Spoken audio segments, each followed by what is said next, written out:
Hello. Hello, you're with Calling All Stations and we're at the wrong place. Yeah, in that we were meant to just get the district line and go out to Chiswick Park. Yep. And we met up at Earl's Court. On the Piccadilly line. Yeah. And we've flown straight out here, so we've missed the station we wanted to go to, which is Chiswick Park. We were going to hopefully do part of the district line between Chiswick Park and Hammersmith, but the district line has all gone Pete Tong today. It says here that 53 minutes ago it was severe delays and now it just says service disruption, so hopefully they've fixed it. So we only need to go one stop to Chiswick Park, then we have lunch. We're back on track. We're going to go to Chiswick Park and we're going to reconvene at the pub and reconsider what the hell's going on with the district line today and see what we're going to do after that. That's right, we're down in picturesque... right a bit? Yes, that's it. We're down in picturesque West London and we eventually made it to Chiswick Park, where the gods of chance suddenly laid on a surprise for us. You'll hear singers fall to wake the nations underground, looking to my God's right hand, when the stars begin to fall. They're rumble-ups.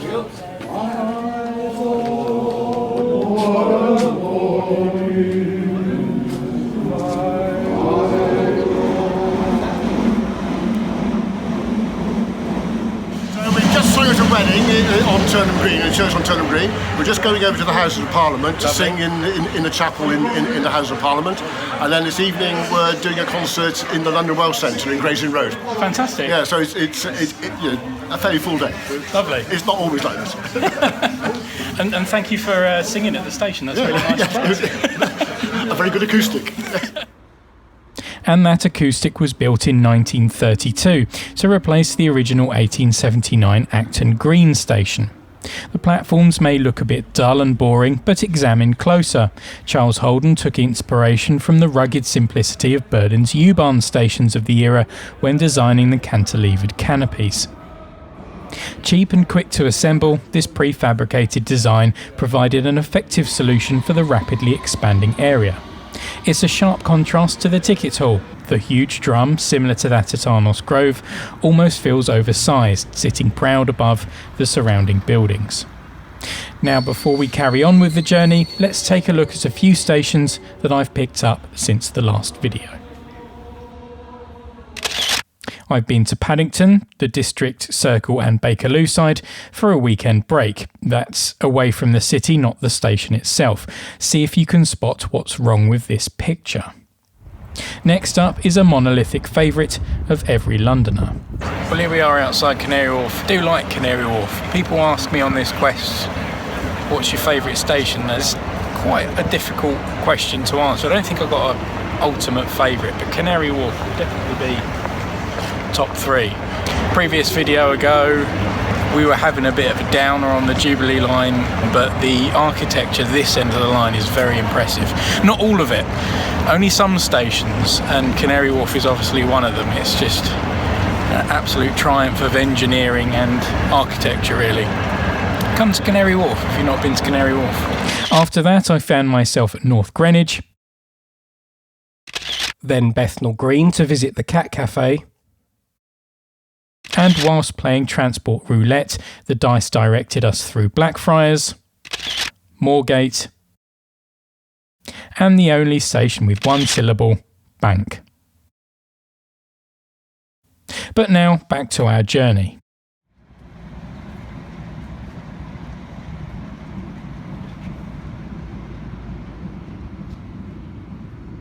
So we're on our way to Turnham Green. We're going to do our usual get the tube, walk between the next station, all that thing. We're not doing too many stations today. We're only going to go as far as about Hammersmith. But it's this is a bit of the network that I always forget exists. Because you kind of think, oh, the Piccadilly line runs I was going to say, even non-stop because out to the Heathrow. Piccadilly line forgets it exists as well. Yeah, exactly. So you kind of forget about all these little district line stations. But well, that's what we're here to find out. So we'll see you at Turnham Green.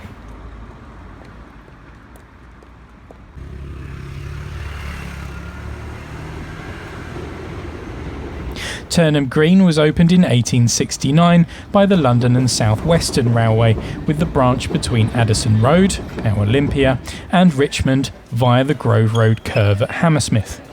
The District Railway also began operating services to the city via their station at Hammersmith in 1877. The current platform canopies and arrangement date back to 1911, when the L&SWR quadrupled the tracks as far as Hammersmith. This expansion in capacity seems to have been short-lived, as the L&SWR withdrew their service 5 years later, leaving the District Railway as the sole operator.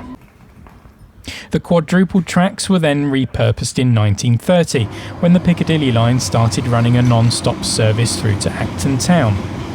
From 1963, Piccadilly line services started to call here early in the morning and late at night, which doesn't really represent a peak hours service. Turnham Green is therefore unique, as it's the only station to offer a regular, if not slightly erratic, part-time service on one line. TfL intend to rectify this with a full-time service once the line has been re-signalled and upgraded sometime in the next decade.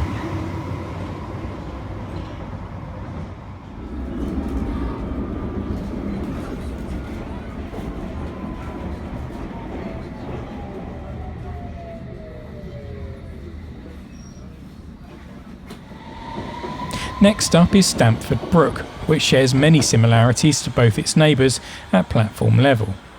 Downstairs there's a fabulous Edwardian era ticket hall, which now accommodates the station's gate line.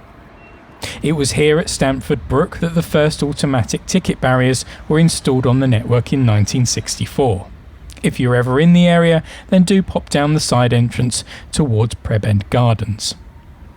I'm always a big fan of stations that have got little side entrances on like little residential streets like this one. So this is Prebend Gardens outside Stamford Brook station. I love the different kind of varieties of these blue boards you get at underground stations.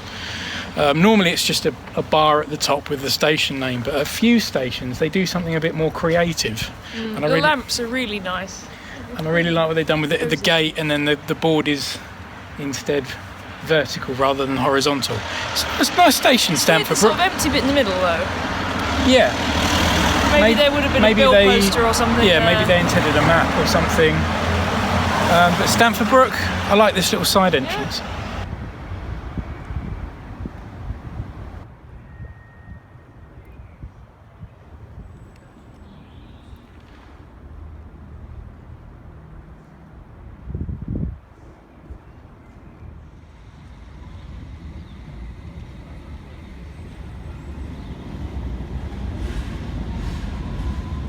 On to Ravenscourt Park, where the internal stairways almost feel like an afterthought. This station opened slightly later than the previous two in 1873 and was originally known as Shaftesbury Road. The line here has always had a colourful past, with a whole host of companies operating services through the area in its early years of existence. The L&SWR, the Midland, the Metropolitan, the District and even the GWR all ran trains to a host of destinations. It's therefore ironic that most would associate this once well-connected part of the map with the non-stopping Piccadilly line.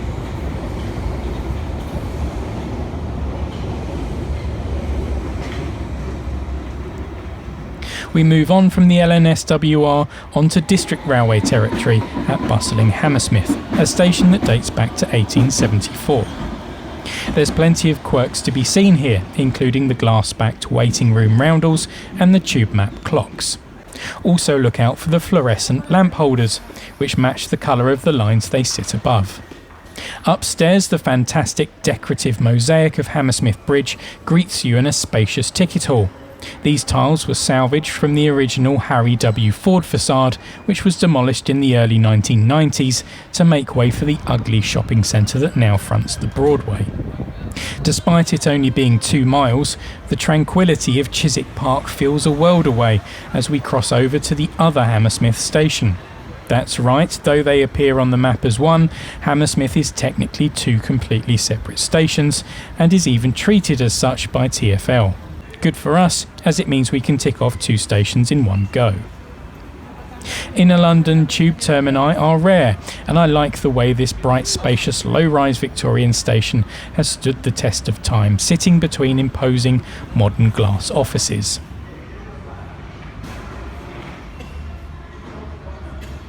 Look out for the GWR benches. I'm not entirely convinced these are original fixtures, as they're likely to have come from Hammersmith Grove Road station, which carried GWR services down from Paddington towards the stations we've already visited, but do drop a comment below if you know more about them.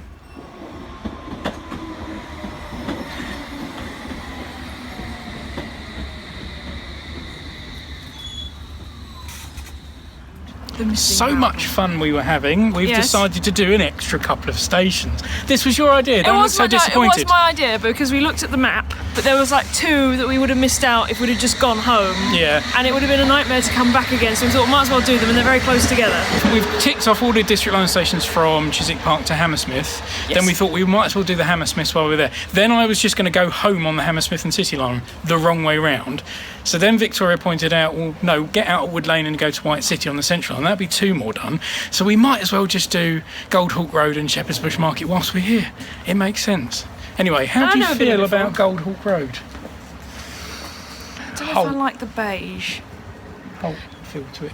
Yeah, it's not kind of very exciting. It's got a missing roundel, which is, It's more of a kind of shack thing, isn't it, really? It's such a bizarre station. It just feels like it's been bolted together with bits of paper and tape. Well, if you look at the staircase there, that's proper like this is only going to last 5 minutes jobby. But this is quite nice. And unusual though, because it's in the arch. But again, as we were saying earlier on, I really like the way tube stations differ with this, how they use the blue nameplates. And I quite like that's how that's shaped into the kind of design, because it shapes around the other side as well. Yeah, on our last minute decision, I know nothing about this station because I haven't researched it yet, because I didn't expect to be here. Anyway, we're going to be walking through Shepherd's Bush Market to go to Shepherd's Bush Market station, and then onwards to Wood Lane and White City on the Central Line to go home.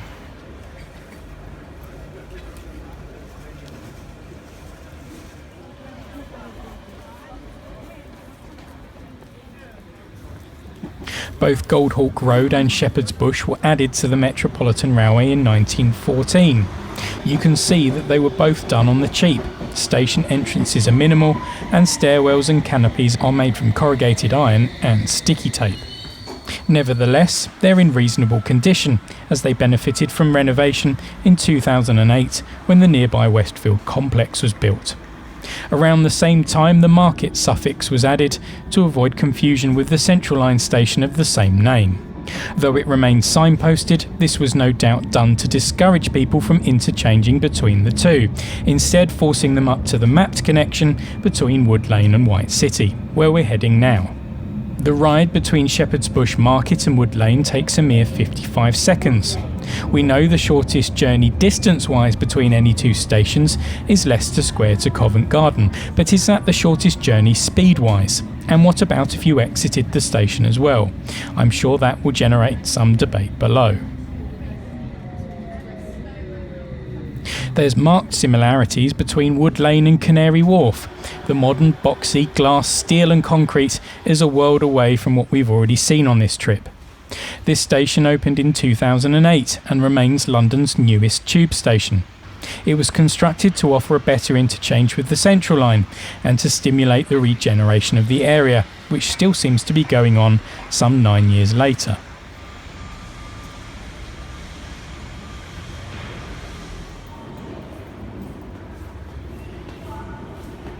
White City was designed by another Art Deco influence architect, K.J.H. Seymour, in 1947.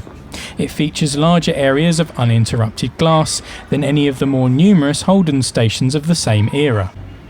White City is the only open-air station to have right-hand running, a hangover from the former terminus of the Central Line on the Wood Lane loop. Right, we're at the end. I'll get my head out of the way. White City. Didn't intend to end up here, but we did. Coffee. Yeah. We've lost David. No, we haven't really mentioned that we lost David. No, it just vanishes. Like my mind is suddenly gone.